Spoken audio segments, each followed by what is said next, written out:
अच्छा सुनो ना, आज मैंने ना पापा से अपने रिश्ते के बारे में बात करी है। तो क्या कहा तुम्हारे पापा ने? वो मानेंगे या नहीं? मेरे पापा अपने रिश्ते के लिए कभी हाँ नहीं करेंगे। उन्होंने कल भी किसी को बुलाया है घर पर मुझे देखने के लिए, और आज भी उन्होंने अपने रिश्तेदारों में से न जाने किसको बुलाया है मुझे देखने के लिए। हमें जल्दी ही कोई ना कोई रास्ता निकालना होगा, नहीं तो मेरे पापा कहीं और मेरी शादी करवा देंगे। अगर तुम्हारे पापा नहीं मान रहे तो फिर हमारे पास रास्ता ही क्या बचता है? मुझे लगता है कि हम दोनों को अपनी अपनी जिंदगी में आगे बढ़ जाना चाहिए, क्योंकि अगर घर वालों को नाराज करके हमने शादी कर भी ली तो ऐसा रिश्ता कितने दिन टिक जाएगा? क्या तुम्हारा दिमाग तो ठिकाने पर है? तुम ऐसी बातें कैसे कर सकते हो? हम लोग भागकर भी शादी कर सकते हैं। देखो मम्मी पापा ने तो अपने हिसाब से अपनी जिंदगी जी ली है, अब जब मेरी खुशियों की बारी आई तो वो लोग फैसला लेने वाले होते कौन है? देखो जिंदगी हम दोनों की है और फैसला भी हम दोनों का ही होगा। ये जिंदगी हमारी नहीं, माँ बाप की दी हुई है, तो फैसला भी उन्हीं का होगा। हमारे बारे में क्या अच्छा है क्या बुरा है ये सबसे अच्छा हमारे माँ बाप जानते हैं। तो बेहतर यही होगा कि तुम तुम्हारे पापा का कहा हुआ करो और मैं मेरे घर वालों का कहा हुआ करता हूँ। हमारा साथ यहीं तक का था। जयराम जी की सुनो तो, अरे मेरी बात तो सुनते हुए जाओ।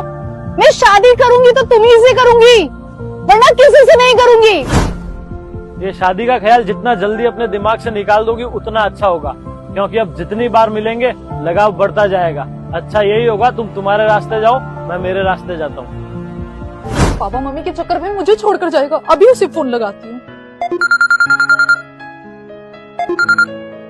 अब क्यों फोन किया है? तुम्हें कह दिया ना, आज से तुम्हारा और मेरा कोई वास्ता नहीं है। तुम तुम्हारे रास्ते और मैं मेरे रास्ते। ऐसे किसी कोई वास्ता नहीं है।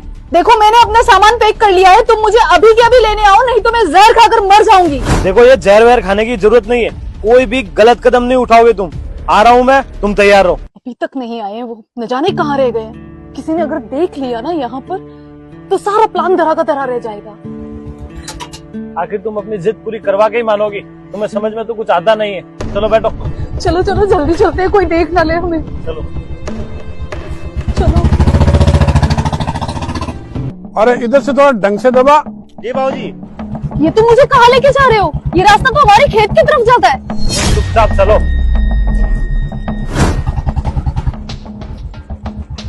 उतरो। ये तुम मुझे मेरे बाबूजी के पास क्यों लेके आ गए? तुम्हें कहा ना चुपचाप उतरो।